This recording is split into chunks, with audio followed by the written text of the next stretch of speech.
In this video, I want to break down, if you're the one calling, booking appointments in, the goal of what you're doing. Because it's not just to book meetings in, it's to build relationships.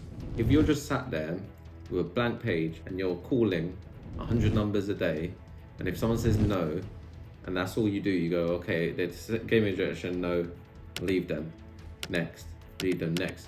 One, you're gonna burn through loads of data. Two, you're gonna make life difficult. Three, you're gonna miss out on massive opportunities. So the real goal is to build relationships with valued partners. So at a very high level, so if you're booking at a high level for like really high enterprise clients, this becomes even more important. But even at the like low level of like low ticket items, like £1,000, 5,000, whatever it may be, I still think this is incredibly important to understand and grasp, because if someone gives you an objection, for example, you may feel like someone says, I've got no money. Okay, that's the end of the world. Leave it. What I would do is understand their situation, and then I would build that relationship over time and say, look, okay, you're not here right now where we need you to be. I'm going to send you some useful information that I think will be good after what you've said to me.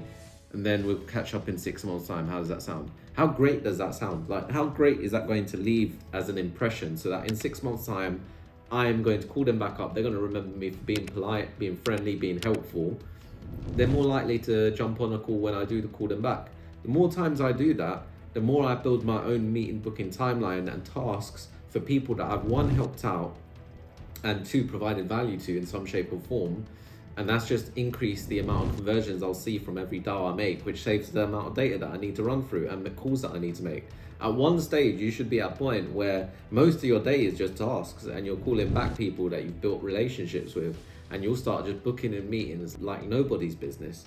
But if you're just there with the only focus on a call to book in a meeting, then you're gonna find a lot of opportunities missed, because you should have been building relationships and helping people out and providing value.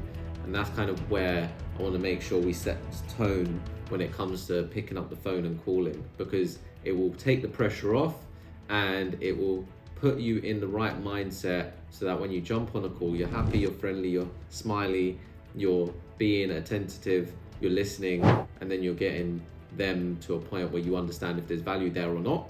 And if there's not, it's fine.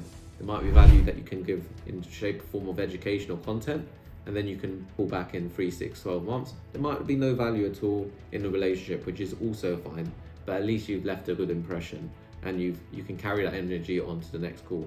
So we just want to get into the habit of it, and I know it can be tough because some people are just not going to be friendly, and that's fine. But if we get into that mentality, we're going to find that over time, we're going to just have a pipeline of people that have already encountered us and we've already had interactions with, and that will help you elevate your game over time. So the eighth wonder of the world is compounding, my friends, and that's something that you want to be doing at the very start.